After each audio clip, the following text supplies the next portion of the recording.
Hi everyone, it's Mark again from simplifyinglife.com.au. In this video, I'd like to share a tool or a technique that I often use with clients that I actually picked up in business coaching a long time ago. And it's called force field analysis, like a force field. I don't know if you've ever heard of it. Often businesses use it to decide or to actually help them decide whether they should do an innovation or whether they should go for a new product or what step to take next in their marketing or profit making, etc., etc. Now, with private clients, so not companies, just clients, personal clients in a sense, it works the same way. When I get clients in that say, look, I'd like to change my career and I'd like to work somewhere else, for instance, which could be a question in career counselling, or at least a topic we're discussing. Often they're not really sure if they should or shouldn't, and that creates a force field. A tug of war between, well, should I leave my job or should I stay? It's a good old song, should I stay or should I go? And we then discuss the pros and cons of staying, etc., etc. Now, the force field analysis as a tool does this in a bit of a more formal way, and it's worthwhile going through that with clients, and therefore I'd like to share it with you, as I think it's a great tool to use.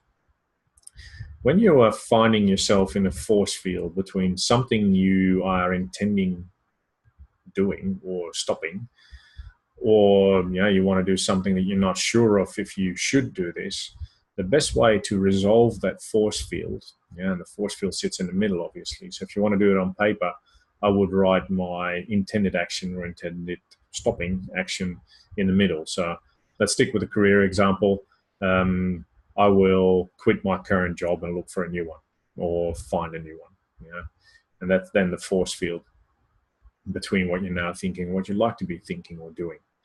Now, on the left-hand side of that sheet of paper, where in the middle your intention sits, you write down the drawbacks or the downsides or the negatives of doing that. So looking for a job, the downside is that you might be unemployed for a while if you decide to quit, like I did when I stopped law. I just quit. So the downside of that is that you might face a potential time of unemployment. The downside of finding a new career is also that you have to let go of what you've got in terms of colleagues and certainty of work and pay packet. So that's a downside as well. Another might be that you're not sure if you'll find the right job, whether you're going to be happy in your new role. So a bit of uncertainty is probably part of that one too.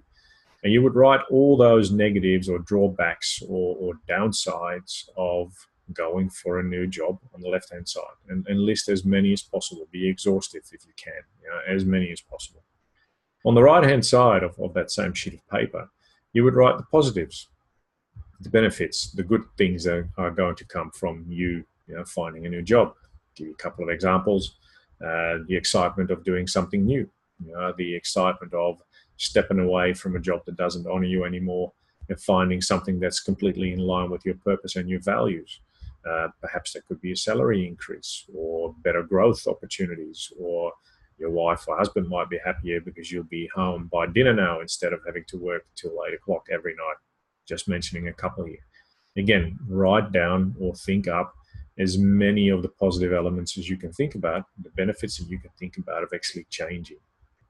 Now, once you've done that, the next step is, now that you've got that list on both sides and your intended action or stopping action in the middle, give all these factors that you've listed on left and right, benefits and drawbacks, give them a point value from 1 to 5 in terms of their relative value for you. So if you would say, look, the uncertainty of not having a job, that's a biggie. So that's a 5 out of 5. You would give that one on the drawback side a 5. If you would say, look, uncertainty, if I can find a similar job or a better one, you say, look, that's not really big a deal. I'll find something that could only be worth a 2 out of 5. It's not that great. Or the fact that you would have to meet new people and you're a bit of a shy and introverted person, but you go, look, I can survive that. I don't like it. That's a 3 out of 5. So it's still not that great, but I can do that. Same on the positive side. The fact that you'll find something that's in line with your values or your purpose, that's a 5 out of 5. And list everything, go down the list and give everything that point value between 1 and 5. Once you've done that, and that's the final step, you pretty much put a line underneath everything, and really simply add up points. Add them up.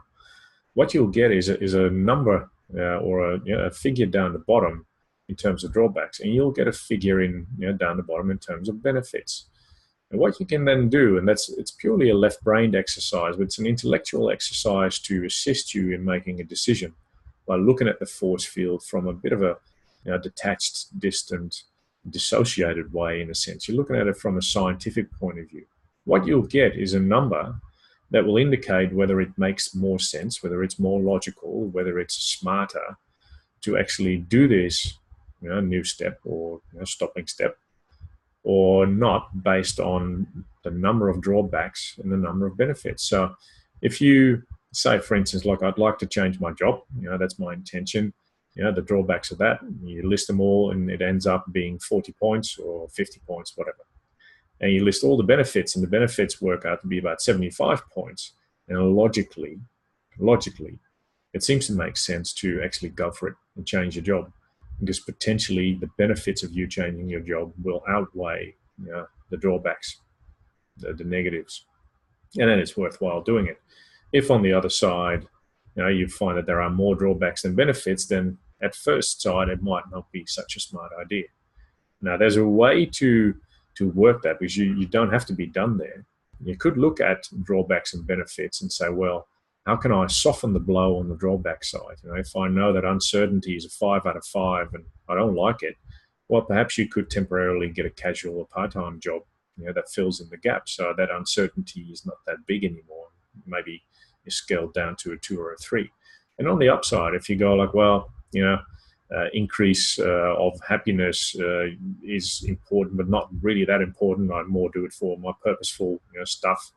Maybe you can find more sense of purpose somewhere else, or increase your sense of purpose so that your purpose level and happiness level go up from, say, a 4 out of 5 to a 5 out of 5.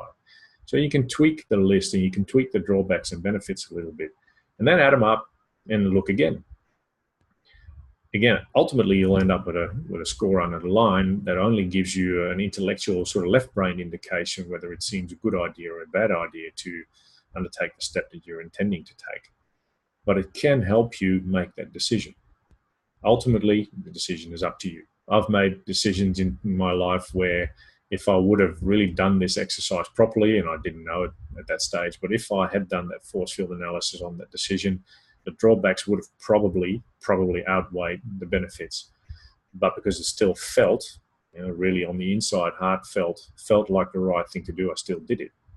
And there are, decisions I made that, had way more benefits than drawbacks if I would have made them, and I didn't. Because if I look at the pure money side, for instance, it would have been way smarter for me to still be a lawyer. And earn money that way rather than as a counsellor, which is a good job, but not as good as a lawyer. So looking at that, some of the benefits that come that might seem to outweigh the drawbacks, for me, ultimately made me not go for that decision based on a heartfelt idea that I was doing the right or wrong thing either way. So it's just a helping tool, but it can help you make decisions. And I like to use it with clients when they are stuck or seem to be stuck on a certain topic or a certain decision-making scheme, what to do. I generally do a force field analysis with them. So look it up on Google. There's plenty of information on it. It's nothing new. And if you've got questions about it, feel free to ask me. I'm here, Marc, M-A-R-C, at simplifyinglife.com.au. Find me on Facebook, find me on LinkedIn, find me anywhere. You'll find me. And again, as always, I look forward to your feedback and to your ideas about this, and look forward to speaking with you soon. Have a good one.